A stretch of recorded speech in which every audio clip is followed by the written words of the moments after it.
खाली फचर फचर बोलने से नेता नहीं को बन सकता है। ठीक है, इस हरलाखी विधानसभा में बहुत सारा ऐसा नेता है, फचर फचर बोलने से वो नेता बन जाएगा। नेता बनने के लिए जिगरा चाहिए और दूसरी बात समाज के बीच में रहना होगा, ये मिट्टी में मिलना होगा, मिट्टी के साथ काम करना होगा। वो संजय सुमन सर में वो है, वो किया है, हम सत्यापन कर सकते हैं। तो अभी इस समय में शिक्षा का जो दमन हो चुका है, तो इसके लिए कौन आगे आएगा? तो हमारे समाज के शिक्षक, जो हमारे स्कूल के जो शिक्षक हैं, वही आगे आएगा। संजय सर के बारे में सुनते भी हैं, जितना सुनते थे आज उनको आमने सामने पहली बार मिले हैं, उससे ज़्यादा बेहतर इंसान वो है। उन पे गर्व है मुझे कि वो शिक्षक को सम्मान देते हैं और विद्यार्थियों को प्रोत्साहित करते हैं। अगर ऐसे सभी डॉक्टर हो जाए ना संजय सर की तरह, तो फिर समाज में एक बड़ा बदलाव आएगा। हम डॉक्टर सुमन कुमार को धन्यवाद का पात्र मानते हैं, जो आज इस प्रतिभा समारोह जो हुआ है उसमें हमारे बच्चे को जो जितना प्रोत्साहित करना चाहिए उतना किए हैं।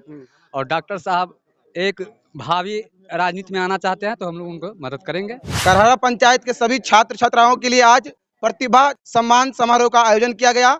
डॉक्टर संजय कुमार सुमन के द्वारा पहले तो स्वास्थ्य के क्षेत्र में लगातार हरलाखी विधानसभा के अलग अलग पंचायत में जाकर लोगों को मदद पहुंचा रहे हैं, अब शिक्षा के क्षेत्र में बच्चों को मोटिवेट कर रहे हैं। यहाँ पर देख सकते हैं सभी मुख्य अतिथि जो यहाँ पर इस प्रोग्राम में आए थे बच्चों को मोटिवेट करने के लिए कि वो शिक्षा जगत में कैसे बेहतर करे और कैसे कामयाब हो।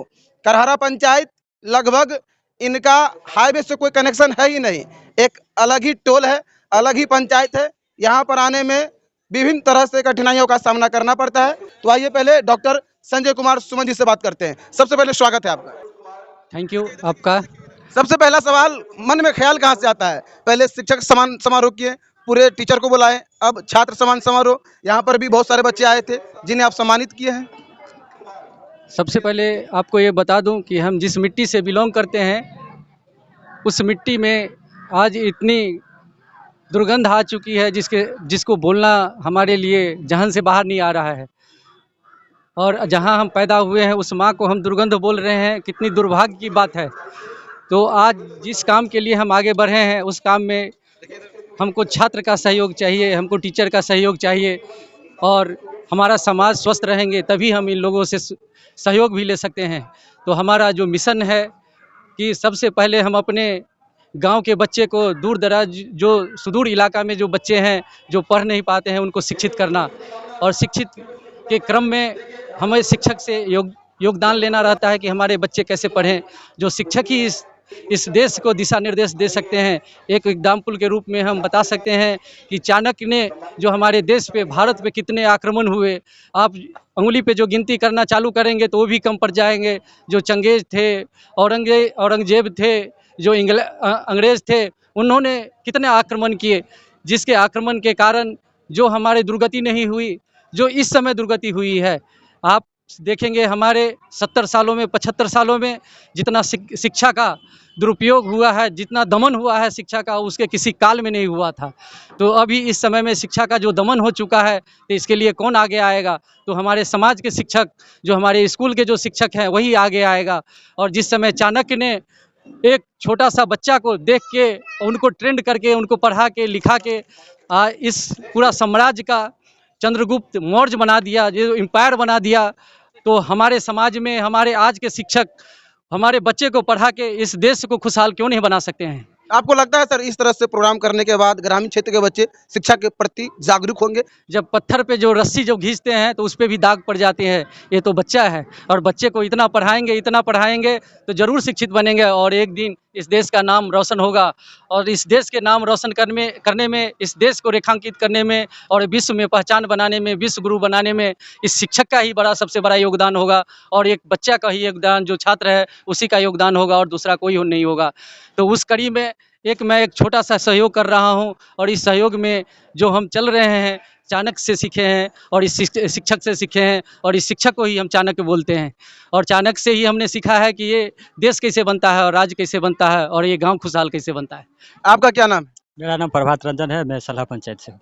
क्या कहेंगे जिस तरह से डॉक्टर संजय कुमार सुमन के द्वारा जो प्रोग्राम आयोजन किया गया प्रतिभा सम्मान समारोह बच्चों को मोटिवेट करने के लिए, और आप लोग एज ए गेस्ट आए हैं, कितना अच्छा लगा? देखिए, सबसे पहली बात तो यहाँ पे जो कार्यक्रम हुआ है बहुत अच्छा कार्यक्रम हुआ है और इस सुदूर इलाके में जो बच्चे 10वीं में इस बार उत्तीर्ण हुए हैं उनको सम्मान किया गया है।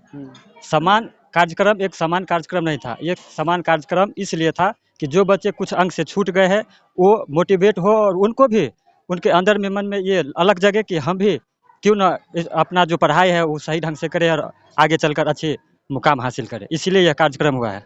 सर बताएंगे जो बच्चे मैट्रिक से पास किए हैं और इंटरमीडिएट में पढ़ना चाहते हैं, बेहतर सब्जेक्ट क्या रहेगा उनके लिए, कॉमर्स, आर्ट, साइंस, गरीब बच्चों के लिए? देखिए, सामान्यतः जो गरीब बच्चे हैं, मैं सलाह दूंगा कि अगर आप कॉमर्स लेते हैं तो गरीब और जो पिछड़ा वर्ग के बच्चे हैं, कॉमर्स से अच्छा स्ट्रीम कोई नहीं हो सकता है। यहाँ पे लोग जागरूक नहीं हैं, उनको नहीं पता है कि आप कम खर्चे में, कम एफर्ट डाल के आप कॉमर्स से अच्छी नौकरी भी कर सकते हैं, अपना व्यापार भी कर सकते हैं। और आज का समय प्राइवेटाइजेशन का हो गया है, जिस तरह से इंडिया प्राइवेटाइजेशन की तरफ बढ़ रहा है, तो आने वाले समय में बिहार के बच्चों के लिए भी और बिहार के भविष्य के लिए भी कॉमर्स पढ़ना और उसको अनुश्रवण करना बहुत ही बेहतर रहेगा, क्योंकि यहाँ पे बच्चों को सिखाया जाता है खास करके ये कि आपको व्यापार में कैसे आगे बढ़ना है, आपको मैनेजमेंट सिखाया जाता है। तो ये बेहतर स्ट्रीम है खास करके बिहार के बच्चों के लिए। मैं दीपक भाई जी के नाम से लोग जानते हैं, बच्चे जानते हैं। कहाँ से जानते हैं? भाई जी एजुकेशन पॉइंट के संस्थापक हैं हम। हाँ। हमारी संस्था है भाई जी एजुकेशन पॉइंट, और उस माध्यम से, ये कोई व्यापार नहीं है, उस माध्यम से हम समाज के बच्चों को पिछले 13 वर्षों से शिक्षा दे रहे हैं, और 50% बच्चा ऐसा है जिसको फ्री ऑफ कॉस्ट पर शिक्षा देते हैं। डॉक्टर संजय कुमार सुमन का प्रयास कैसा लगा आप लोग को? ग्रामीण क्षेत्र के बच्चों के लिए ये कैसा काम है? संजय सर के बारे में सुनते भी हैं, जितना सुनते थे, आज उनको आमने सामने पहली बार मिले हैं। उससे ज़्यादा बेहतर इंसान वो है, उन पे गर्व है मुझे कि वो शिक्षक को सम्मान देते हैं और विद्यार्थियों को प्रोत्साहित करते हैं। अगर ऐसे सभी डॉक्टर हो जाए ना संजय सर की तरह, तो फिर समाज में एक बड़ा बदलाव आएगा। कन्हैया यादव है, छात्र नेता है, खुद भी एक युवा है, और देखे हैं प्रयास कि उस जगह पर इन्होंने छात्र सम्मान समारोह मनवाया है जहां पहले शिक्षा को बहुत ज़्यादा महत्व नहीं दिया जाता था। मुझे लगता है कि आगे चलकर ये जो सम्मान समारोह है जारी रखेंगे, ये उम्मीद करेंगे इनसे, और बार बार हम लोग यहाँ आने का काम करेंगे। और ऐसा नेक काम करने के लिए भाई कन्हैया यादव को मैं दिल की गहराइयों से धन्यवाद देता हूँ और उन पर मैं गर्व करता हूँ। क्या कहेंगे आज जिस तरह से ग्रामीण क्षेत्र में आए हैं, करहरा, कभी आए थे इस गाँव में? देखिए, ये तो हम आए थे इस गांव में, हाँ। लेकिन कुछ दिन पहले आए थे। अभी जैसे कि एनएच से थोड़ा दूरी है, अंदर में 2 किलोमीटर अंदर में है ये गांव। उस हिसाब से यहाँ जो प्रोग्राम हुआ है छात्र सम्मान समारोह, ये प्रोग्राम ऐसा होना भी चाहिए ग्रामीण क्षेत्र में। इससे बच्चा का मनोबल बढ़ता है। उस सबसे मेन चीज़ है कि आप 10वीं पास कर जाते हैं, इससे मतलब नहीं है। वो तो पहली स्टेप है। हाँ, 10वीं में ही बच्चा को ये मार्गदर्शन करना होता है कि वो करना क्या चाहता है। ये प्रथम स्टेज है, प्राइमरी स्टेज।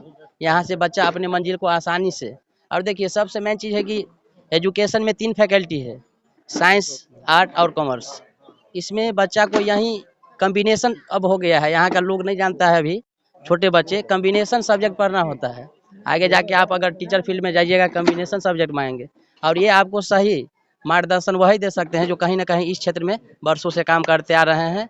और मैं कन्हैया यादव जी को बहुत धन्यवाद देता हूँ कि इस इंटीरियर इलाका जो ये गांव है, जो सुदूर इलाके में ऐसा प्रोग्राम कराया। सम्मान समारोह की बात की जाए तो अक्सर दिखाई देता है कोचिंग सेंटर पे, लेकिन आप लोग यहाँ पर सभी शिक्षकों की मदद से इस स्कूल में किए हैं, कहीं ना कहीं अलग ही मोमेंट रहा होगा। देखिए, बीते 4 सालों से हम छात्र राजनीति में हैं, और 150 से प्लस स्टूडेंट क्रेडिट कार्ड योजना का जो अंतर्गत आता है, 6ठम वृत्ति योजना के अंतर्गत जो आता है स्टूडेंट क्रेडिट कार्ड, 4 लाख रुपया जो देता है सरकार ऋण, हालांकि वो भरना नहीं है, उसमें हम एडमिशन करवाए हैं। सैकड़ों विद्यार्थी को यहाँ से हम दिल्ली भेजने का काम किए हैं, मुजफ्फरपुर, उसके बाद पटना, अनेकों प्रकार की यूनिवर्सिटी में भेजने का काम हम किए। तो मेरा एक ही मकसद रहता है, ऐसे ऐसे कार्यक्रम सैकड़ों हम किए हैं, चाहे कालिदास विद्यापति साइंस कॉलेज हो, चाहे करहरा ही क्यों ना हो, हम बहुत सारा किए हैं। आप लोगों का ये आशीर्वाद है, और छात्र के लिए जीते हैं, छात्र के लिए मरते हैं, हरदम क्रांति लेके जीते हैं। पहले तो सहार घाट में शिक्षक सम्मान समारोह किए थे, और आज आपके पंचायत में आके छात्र सम्मान समारोह किए, क्या कहेंगे डॉक्टर संजय कुमार सुमन को? डॉक्टर संजय कुमार सुमन सर हम लोगों का गार्जियन है, भगवान है, और वैसा अगर आदमी राजनीति में अगर आ जाए तो तख्त और तख्ता दोनों पलट देंगे। कि डॉक्टर साहब पॉलिटिक्स में ज़्यादा इंटरेस्ट ले रहे हैं? पढ़े लिखे लोग रहेगा तब ना विकास होगा, मूर्खावा आएगा तो विकास होगा। साला खुद नहीं जानता है क्या होगा नहीं क्या होने वाला है क्या नहीं होने वाला है। खाली फचर फचर बोलने से नेता नहीं को बन सकता है। ठीक है, इस हरलाखी विधानसभा में बहुत सारा ऐसा नेता है, फचर फचर बोलने से वो नेता बन जाएगा। नेता बनने के लिए जिगरा चाहिए और दूसरी बात समाज के बीच में रहना होगा, ये मिट्टी में मिलना होगा, मिट्टी के साथ काम करना होगा। वो संजय सुमन सर में वो है, वो किया है, हम सत्यापन कर सकते हैं। लमसम 100 पेशेंट को हम भेजने का काम किए होंगे, एक बार फोन किए होंगे, सर ऐसे बात है, गरीब पेशेंट है, फ्री में इलाज किया, प्रमाण हम दे सकते हैं आपको। इसलिए आप लोग उनके साथ हैं। हाँ, ऐसा नहीं। मान लीजिए अगर पॉलिटिक्स में वो आते हैं, खुल कर आते हैं, तो आप लोग साथ रहेंगे। मेरा छात्र संघ समिति बेनीपट्टी खुल के उनके साथ है और रहेंगे। और हम लोग हमेशा प्रोत्साहित करते रहेंगे। जो हमारी जो इस स्कूल की जो छात्र है वो हमेशा अच्छा मार्क्स लावे, अच्छी मेहनत करे, अच्छा मुकाम पर जाए। हम लोग हमेशा उन लोगों के साथ खड़े उतरेंगे। जो काम डॉक्टर संजय कुमार सुमन कर रहे हैं, खासकर हरलाखी में, इसके बारे में आप क्या कहेंगे? काबिल तारीफ है। आज तक तो कोई ऐसा नहीं किया है जो इन्होंने करके दिखलाया है। पंचायत की राजनीति आप काफी मजबूती से कर रहे हैं, लेकिन डॉक्टर संजय कुमार सुमन हरलाखी विधानसभा में काफी इंटरेस्टेड है। क्या लगता है उन्हें आनी चाहिए पॉलिटिक्स में? जैसा उनका कर्म है, हम लोग कर्म की महानता देते हैं। कर्म अगर उनका ऐसा रहा तो हम लोग उनसे जुड़े हैं, जुड़े रहेंगे। सम्मान किए हैं, बहुत अच्छा किए हैं। उसके बाद में हम लोग उनके साथ भी है और बराबर रहेंगे जब तक जिंदे रहेंगे तब तक। हम डॉक्टर सुमन कुमार को धन्यवाद का पात्र मानते हैं, जो आज इस प्रतिभा समारोह जो हुआ है उसमें हमारे बच्चे को जो जितना प्रोत्साहित करना चाहिए उतना किए हैं। और डॉक्टर साहब एक भावी राजनीति में आना चाहते हैं तो हम लोग उनको मदद करेंगे। मतलब पॉलिटिक्स में आएंगे तो आप लोग मदद करेंगे? क्योंकि वो जमीनी से संपर्क साधते हैं और अच्छा लोग हैं, अच्छा अथी हैं। ये बच्चों के प्रतिभा में और प्रतिभा निखारेगा, इस तरह का कार्यक्रम है और हम समझते हैं इस तरह का कार्यक्रम हमेशा होना चाहिए। चिकित्सक हैं, एक अच्छे सफल चिकित्सक हैं, डॉक्टर हैं, गवर्नमेंट सर्वेंट भी हैं और समाज सेवी भी हैं। हमेशा इस तरह का कार्यक्रम में वो शिरकत करते रहे हैं, पार्टिसिपेट करते रहे हैं। ये अच्छी पहल है उनकी और हम ऐसा महसूस करते हैं कि एक चिकित्सक होने के नाते एक समाज सेवी हैं, ये बड़ी बात है। हमारे छात्र छात्राएं जो अच्छे मार्क ला करके जो हम लोगों को गौरवान्वित किए हैं, इससे गौरव हासिल हुआ है हमको। खासकर संजय सुमन जी सहार घाट हरलाखी से चलकर यहाँ 15-16 किलोमीटर चलकर यहाँ आकर इस विद्यालय में आकर हमारे बच्चे को जो सम्मान किए हैं एवं क्षेत्र में सम्मान की दृष्टि से वो उन्होंने सम्मान करते हैं और सेवा प्रदान करते हैं।